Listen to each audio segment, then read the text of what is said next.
Hi guys, I just wanted to go ahead and make this because unfortunately I'm not going to be back in school again tomorrow. My son still isn't feeling very good. So I'm going to take one more day and spend it with him and make sure that he's feeling okay before we send him back to school.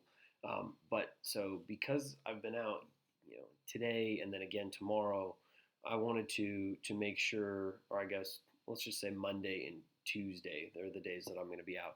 So I wanted to take this minute and kind of go over some of the things that I would have done with you on Tuesday in school.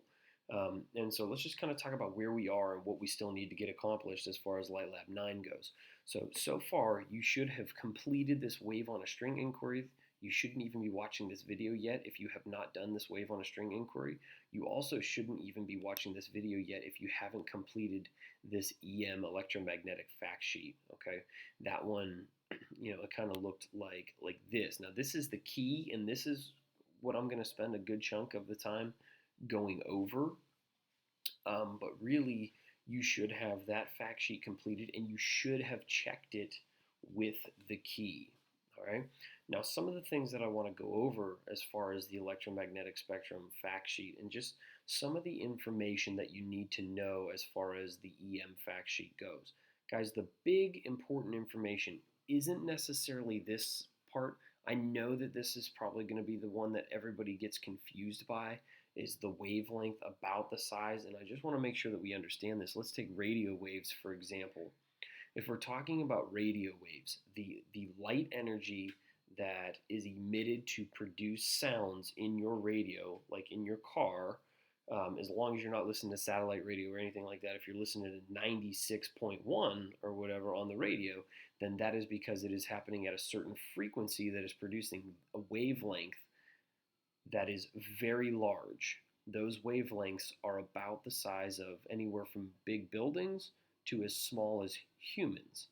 Okay, so they're not all one size, they're a range of sizes. They can be anywhere from as big as buildings to as small as humans. Similar for microwaves, the things that make your food warmer when you put it in the microwave, those wavelengths can be anywhere as big as human beings but as small as honeybees. So again, there's a range here. And the thing that I'm trying to emphasize here is that these different types of light energy, they are forms of light. We just don't see them. They do other things, like produce sound when they're put through a radio, or they heat up your food, or they'll do things like allow us to be able to see, like the ones that like visible spectrum, and they are produced from light bulbs in the sun. Okay, and you guys have checked some of this stuff.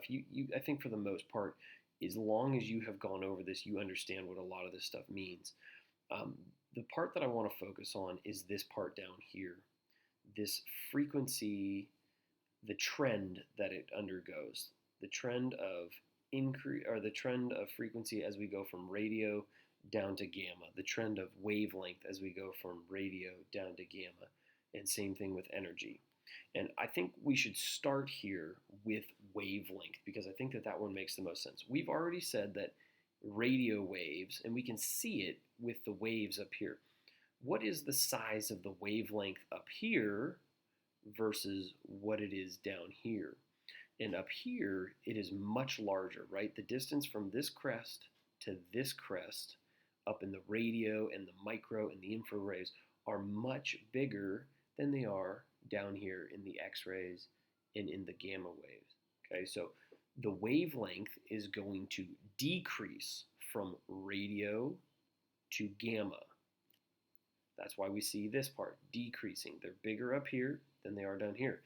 And because if wavelength decreases, so if up here we have a very large wavelength, that means we have a very small frequency. They're always going to be the opposites. So as far as frequency from left to right, if we have a small frequency up here, down here we're going to have a large frequency or a high amount of frequency. So in terms of frequency, as we go from left to right, the frequency is going to increase from left to right. All right. Now the last one that we need to look at is energy. And I think the easiest way to think about this one is which one looks more energetic? Do these slow moving waves look energetic, or do these really, really fast ones down here look energetic? And one of the very first videos that you watched, I think it was this one, the pre-lab electromagnetic wave video. And if you're a little confused still, you might want to go back and rewatch that one. But I think that one really showed, it was talking about the boat and the fact that when the frequency was higher, when the amount of waves were significantly more, the seas were a little bit more rocky, meaning that there was more energy going on within them.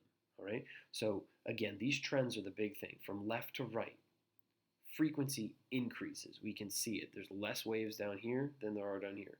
Wavelength decreases. The wavelength is much larger down here than it is over here.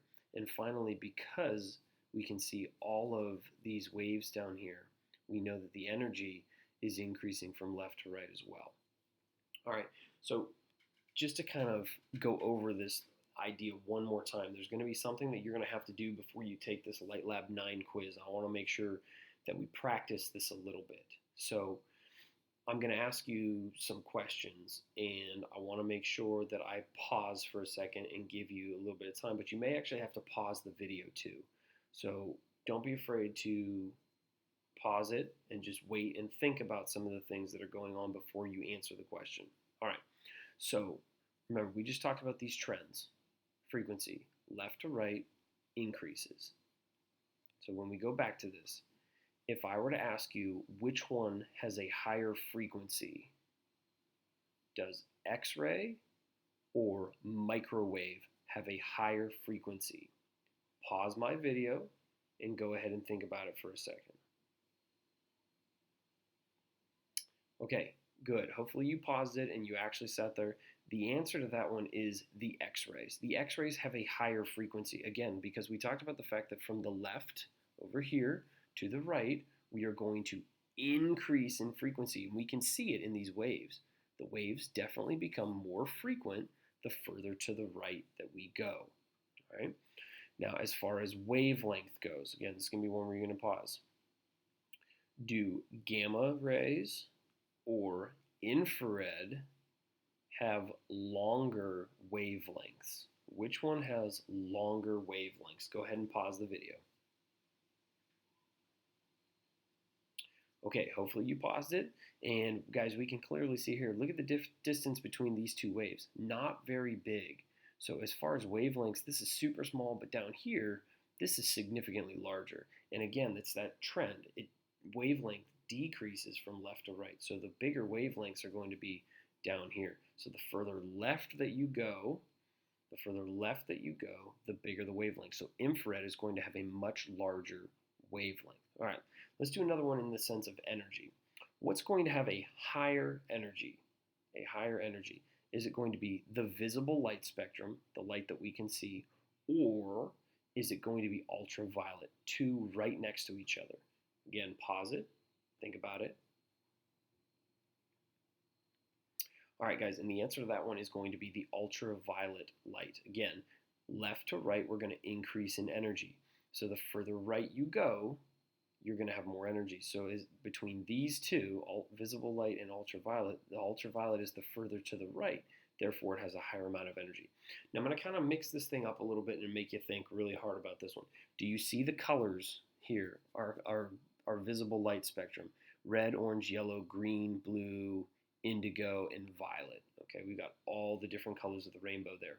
Just like what we've been doing about talking about wavelength and frequency and energy within the whole spectrum, we can now do that as far as just the spectrum goes, as far as the visible light spectrum goes.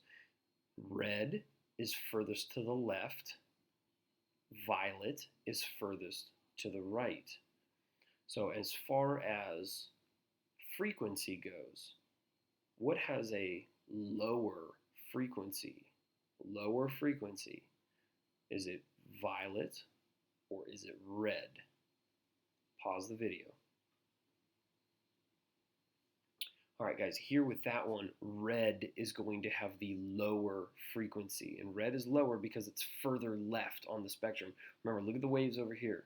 They're much less frequent. Over here, they're more frequent. So violet, being this far to the right on the spectrum, is going to have a higher frequency, whereas red is going to have a significantly lower frequency. Okay, one more of these. We're going to do this one with energy. Does orange or green have a higher amount of energy? Pause the video. All right, the answer to that one is green. Green is further to the right. It's further down here with these ones, and therefore it is going to have a higher amount of energy. Okay, guys, hopefully you understand this. If you don't, listen, it's not a huge deal. Hopefully I'm going to be back on Wednesday. I can't imagine that I'm still not there on Wednesday. But you're going to log in and you're going to take this Light Lab 9 quiz. Okay, this is actually your, not your very next step, but one of the ones coming up. You're going to log in and you're going to take this Light Lab number 9 quiz. You can take it next, or I don't think you can because you need to watch that How We Study Stars video first. But the access code for this is Rainbow. All lowercase, super easy. The access code for Light Lab 9 quiz is Rainbow. All right. Now listen, you only get one attempt on this one for now. I'm limiting you to one attempt because what I want to have happen is that if you don't understand it, if you score lower than a 5, I want to have the chance to sit and go over it with you. I want to have the chance to talk to you about it in person to make sure that you understand it. I don't want you just to memorize what you got wrong and then go back and take it again. So for now, it's just one attempt. However, when I return, you're going to have another opportunity to take it and get the better score. Okay? So no worries on this quiz. All right. So what you need to do now that you've watched this video, you need to go back and you need to make sure that you understand this stuff, and then watch this video called How Do We Study Stars, and then take this Light Lab number 9 quiz. Remember, the access code is Rainbow, all lowercase. And just remember, don't worry too much about your score. Hopefully you get the 5 or the 4. I have a score at least a 4. Hopefully you get a 4 out of 5 on this. If you don't, I only want you to take it once right now because I want to be able to come and talk to you in person about what we need to do a little bit better. So, okay. A little bit long of a video, guys. I apologize for that, but hopefully you understand some things now that we've talked about it and we've gone over it. Please let me know if you have any questions, and hopefully I will see you guys again tomorrow.